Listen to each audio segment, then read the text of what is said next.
கண்ணியமிக்கல்லாஹ்வின் நல்லடியார்களே, கண்மணி நாயகம் முஹம்மது ரசூலுல்லாஹி ஸல்லல்லாஹு அலைஹி வஸல்லம் அவர்கள் வாழ்வின் எல்லா இடத்திலும் இந்த சமூகத்திற்கு ஒரு பெரும் முன்மாதிரியை சொல்லி தந்திருக்கிறார்கள். அவர்களுடைய வாழ்க்கையிலிருந்து பேசக்கூடிய, எடுத்து பதிவு செய்யக்கூடிய ஒவ்வொரு வரலாறும் நம்முடைய வாழ்வுக்கு ஏதாவது ஒரு விதத்தில் முன்மாதிரியான படிப்பினையை தந்து கொண்டே இருக்கும் என்பதில் சந்தேகமில்லை. ஒரு நாள் ஹஜ்ரத் ஃபாத்திமா ரலியல்லாஹு தஆலா அன்ஹா அவர்கள் நபி ஸல்லல்லாஹு அலைஹி வஸல்லம் அவர்களிடத்தில் உணவு பதார்த்தங்களை கொண்டு வருகிறார்கள். அவர்களுக்கு உணவு கிடைக்கிறது அன்பளிப்பாகவோ அல்லது தன்னுடைய கணவரின் சம்பாத்தியத்திலேயோ.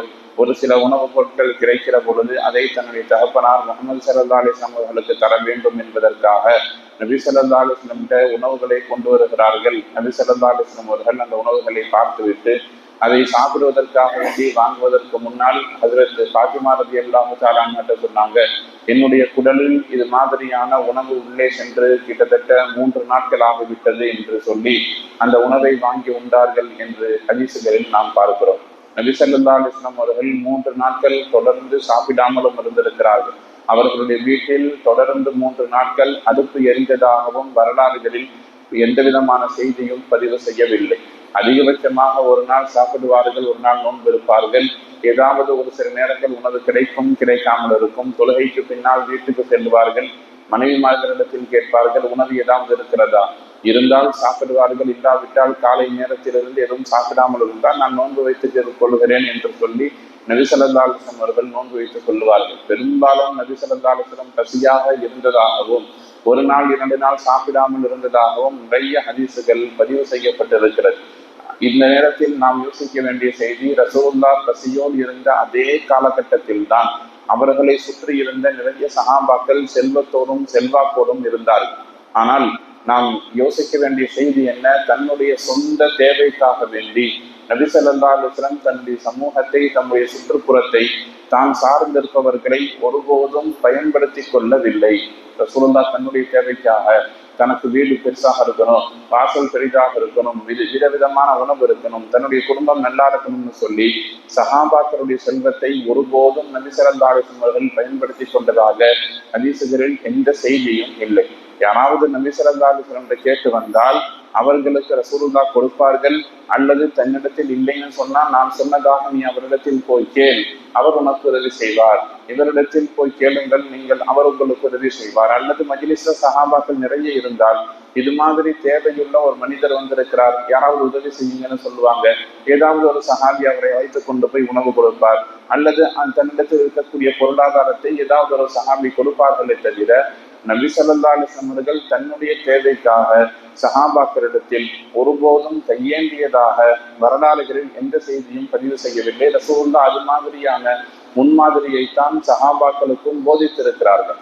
தன்னிடத்தில் இருந்தால் கொடுப்பார்கள், இல்லைன்னு சொன்னா வேறு யாராவது ஒருவரிடத்தில் கடனுக்காவது வாங்கி கொடுப்பார்களே தவிர தன்னுடைய தேவைக்காக பயன்படுத்துகிறார். அதே மாதிரி இதே ஃபாத்திமா ரலியல்லாஹு தஆலா அன்ஹா அவர்கள் அடிமைகளை பங்கு வைத்துக் கொண்டிருக்கிற பொழுது, போர்க்களத்துல செல்வம் கிடைக்கிறது, சஹாபாக்களுக்கு பிரித்து கொடுக்கப்பட்டு கொண்டிருக்கிறது. அலி ரலியல்லாஹு சொல்றாங்க, நீங்கள் ரொம்ப சிரமப்படுகிறீர்கள், தன்னுடைய மனைவி இடத்துல நீங்க ரொம்ப வேலை வெட்டி செய்வதற்கு கஷ்டமா இருக்குது, ரொம்ப சிரமப்பட்டீங்க. உங்களுடைய தகப்பனார் முஹம்மது ஸல்லல்லாஹு அலைஹி வஸல்லம் அடிமைகளை பங்கு வைத்துக் கொண்டிருக்கிறார்கள், கேட்பதற்கு உங்களுக்கும் உரிமை இருக்கிறது. நீங்கள் போய் ஏதாவது ஒரு அடிமையை வாங்கி கொண்டு வந்தால் நாம் நாம் வீட்டில் வேலை செய்வதற்கு வசதியாக இருக்குமே, போய் கேட்டுட்டு வாங்கன்னு சொன்னாங்க. ஃபாத்திமா ரலியல்லாஹு வர்றாங்க, மஜ்லிஸில் நபி ஸல்லல்லாஹு அலைஹி வஸல்லம் அவர்களை பார்க்கிறார்கள். கேட்பதற்கு கூச்சப்பட்டு கொண்டு மீண்டும் வீட்டுக்கு வந்து விடுகிறார்கள். நாம போய் எப்படி எல்லாத்துக்கு முன்னாடி எனக்கு தேவைன்னு சொல்லி கேட்கறது என்று கூச்சப்பட்டு கொண்டு மீண்டும் வீட்டுக்கு வந்து விடுகிறார்கள். இது மாலை நேரம், இரவு நேரம். நபி ஸல்லல்லாஹு அலைஹி வஸல்லம் ஃபாத்திமா ரலியல்லாஹு அன்ஹா வீட்டுக்கு வந்தார்கள். ரசூலுல்லாஹ்வுக்கு தெரிந்து விட்டது எதற்காக வேண்டி வந்தார்கள் என்று. வந்த நபி ஸல்லல்லாஹு அலைஹி வஸல்லம் அவர்கள் சொல்லுவார்கள், உங்களுக்கு இந்த அடிமை ஒரு வேலையை செய்து கொடுப்பதை விட சிறப்பான இன்னொரு காரியத்தை சொல்லித் தருகிறேன் என்று சுப்ஹானல்லாஹ், அல்ஹம்துலில்லாஹ், அல்லாஹ் அக்பர் என்கிற அந்த தஸ்பீஹை சொல்லிக் கொடுத்து ஒவ்வொரு நாளும் இரவு உறங்குகிற பொழுது இந்த தஸ்பீஹை ஓதிக்கொண்டு உறங்குங்கள் என்று சொல்லிக் கொடுத்தார்கள்.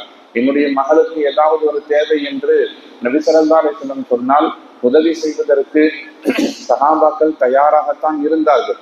அவர்கள் ரசூலுல்லாஹ்வுக்கு நான் செய்ய மாட்டேன் என்று சொல்லவில்லை. ஆனால் தானோ தன்னுடைய குடும்பத்தார்களோ பிறரிடத்தில் தேவையாக விடக்கூடாது என்பதில் நபி ஸல்லல்லாஹு அலைஹி வஸல்லம் ரொம்ப கவனமாகவும் தெளிவாகவும் இருந்தார்கள்.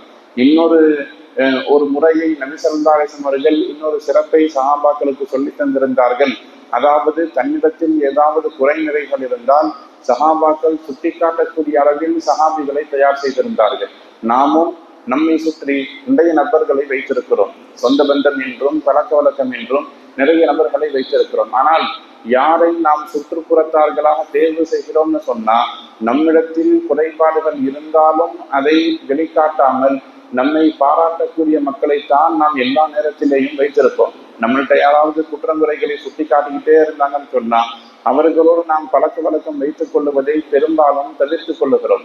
ஆனால் நபி ஸல்லல்லாஹு அலைஹி வஸல்லம் அவர்கள் தன்னை சுற்றி இருக்கக்கூடிய மக்கள், சஹாபாக்கள் தன்னிடத்தில் ஏதாவது ஏற்றத்தாழ்வு ஏற்பட்டால் தைரியமாக சொல்லக்கூடிய விதத்தில் தயார் செய்து வைத்திருந்தார்கள். உதாரணத்திற்கு பார்க்கிறோம், ஒரு நாள் அஸ்ருடைய தொழுகை. நபி ஸல்லல்லாஹு அலைஹி வஸல்லம் அவர்கள் 2வது ரக்காத்தில் சலாம் கொடுத்து விடுகிறார்கள். சஹாபாக்கள் பின்னால் யோசனையோடு அமர்ந்திருக்கிறார்கள். 4 ரக்காத்து தொழுக, 2 ரக்காத்து நபி ஸல்லல்லாஹு அலைஹி வஸல்லம் அவர்கள் சலாம் கொடுத்து விட்டார்கள். என்ன செய்வது ஏது செய்வது அமைதியாக இருக்கிற பொழுது ஒரு சஹாபி வேகமாக எழுந்து நபி ஸல்லல்லாஹு அலைஹி வஸல்லம் கேட்பாங்க, யா ரசூலுல்லாஹ் அக்ஸிரத்தி ஸலாத்து அம் நஸீத, தொழுகை குறைக்கப்பட்டு விட்டதா, நீங்கள் மறந்து விட்டீர்களா என்று கேட்பார்கள். தொழுகை குறைக்கப்பட்டு விட்டதா, நீங்கள் மறந்து விட்டீர்களா? 4 ரக்காத்துக்கு 2வது ரக்காத்து நீங்க சலாம் கொடுத்துட்டீங்க, என்ன நடந்தது என்று கேட்ட பொழுது நபி ஸல்லல்லாஹு அலைஹி வஸல்லம் அவர்கள் பக்கத்தில் இருக்கக்கூடிய சஹாபாக்களிடத்தில் விசாரிக்கிறார்கள். என்ன 2 ரக்காத்துல சலாம் கொடுக்கிறதா சொல்றாங்களே, அப்படியா என்று கேட்ட பொழுது ஆம் யா ரசூலுல்லாஹ்னு சொல்லுவாங்க. மீண்டும் அந்த தொழுகையை நபி ஸல்லல்லாஹு அலைஹி வஸல்லம் அவர்கள் சரி செய்தார்கள் என்று ஹதீசுகளில் பதிவு செய்யப்பட்டிருக்கிறது.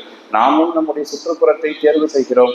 ஆனால் நம்மை பாராட்டி கொண்டே இருக்கக்கூடிய விதத்துல, நம்மை எல்லா நேரத்திலையும் புகழ்ந்து கொண்டே இருக்கக்கூடிய விதத்துல, அல்லது நமக்கு ஏதாவது பயன் தந்து கொண்டு இருக்கக்கூடிய விதத்தில் நாம் சுற்றுப்புறத்தார்களை தேர்வு செய்கிறோம். ஆனால் நபி ஸல்லல்லாஹு அலைஹி வஸல்லம் என்ன சொல்றாங்கன்னா, உங்களுடைய சுற்றுப்புறத்தார்கள் உங்களுடைய குறைபாடுகளை சரி செய்யக்கூடியவர்களாக இருக்க வேண்டும். அல்லாஹ் ஜல்ல ஷானஹு தஆலாவே திருமறையில் நபி ஸல்லல்லாஹு அலைஹி வஸல்லம் அவர்களை பார்த்து ஒரு ஆயத்தில் பேசுகிற பொழுது லயின் அஸ்ரக்த லயஹ்பதன்ன அமலுக்கன்னு சொல்லுவாங்க. அந்த ஆயத்தினுடைய அர்த்தம் என்ன? நீங்கள் இணை வைத்தால், அதாவது நீங்கள் என்று சொல்லுவதை விட நீ இணை வைத்தால், லயின் அஸ்ரக்த, நீ இறை நிராகரிப்பு செய்தால் லயஹ்பதன்ன அமலுக்க, உன்னுடைய அமல் வீணாகிவிடும் என்று ஒருமையில் நபி ஸல்லல்லாஹு அலைஹி வஸல்லம் அவர்களை நேரடியாக பார்த்து அல்லாஹ் பேசுவான். ரசூலுல்லாஹ் இணை வைக்கக்கூடியவர்கள் அல்ல.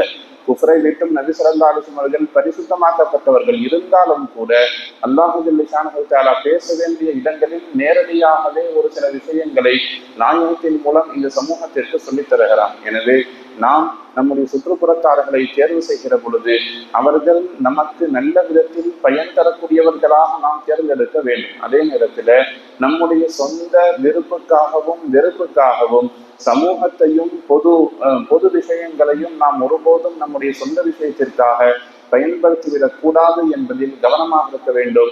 எல்லாம் வல்ல ரப்புல் ஆலமீன் அல்லாஹ் ஜல்ல ஷானஹு தஆலா வாழும் காலங்களில் நல்லறங்களை அதிகமாக சேமித்து இம்மையிலும் மறுமையிலும் வெற்றியோடு வாழக்கூடிய நல்ல மக்களின் கூட்டத்தில் நம் அனைவரையும் சேர்த்து நல்ல ஒரு புரிவானாக. வாஹிர் தஅவானா அனில் ஹம்துலில்லாஹி ரப்பில் ஆலமீன்.